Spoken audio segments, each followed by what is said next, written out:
All right, so I'm going to give you some instructions on what kind of punctuation we're going to use at the ends of these sentences. Now, we should already know that. We should be able to just have a review here. This is something that you did learn last year.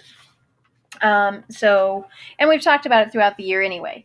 But what I'm going to do is I'm going to go through and I'm going to find some of these sentences that are down here at the bottom and kind of talk about what kind of punctuation we're going to see at the end. And I'm also going to talk to you about a few other sentences too. So I'm just going to open up to a random page here. And on this page, over here, it says, let me see if I can get that a little closer for you. Oof. That's a little bit better. So over here, it says, say, what's for supper? Look at the punctuation at the end of this sentence. So at the end of this sentence, there is a question mark, okay? There's a question mark because Tacky's asking. He's asking them a question. What's for supper? Okay? So when we're asking something, we're going to use that question mark, all right? So as you read through your sentences here at the bottom, you're going to ask yourself, is this asking a question? If it's not asking a question, then you're not going to use a question mark, okay? So let's look at another page here. So let's just look at this one right here.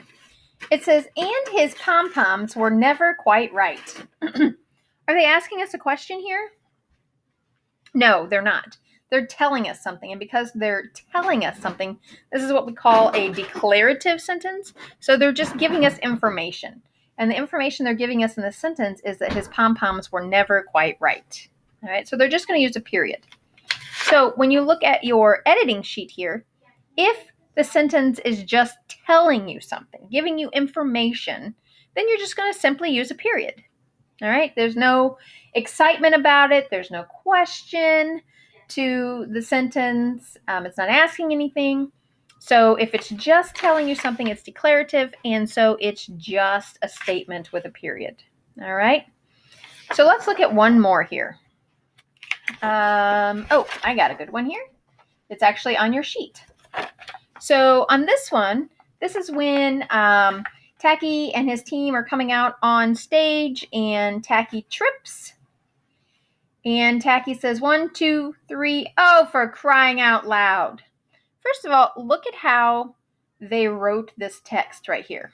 It is big, bold print. So it is showing emotion, okay? We're not just supposed to say, 1, 2, 3, oh, for crying out loud. No, it's not a statement. And they're not asking.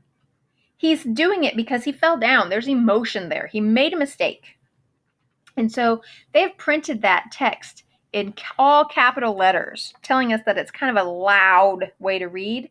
And because it's showing emotion, there's an exclamation point there. So if you have something that you want to say and you want to make sure people understand how you're feeling, you're going to use an exclamation point. So if you look at number 7 actually has that, oh, for crying out loud. And notice it's all in capitals again. So this one is showing emotion, okay? It's not just telling you something. They're not asking you anything. They are showing emotion. So this one would have an exclamation point, all right? So number 7 is an exclamation point. So at the end, you're going to put that exclamation point, okay? Read them carefully. If you need to, ask mom or dad to call me and let me know that you need some help.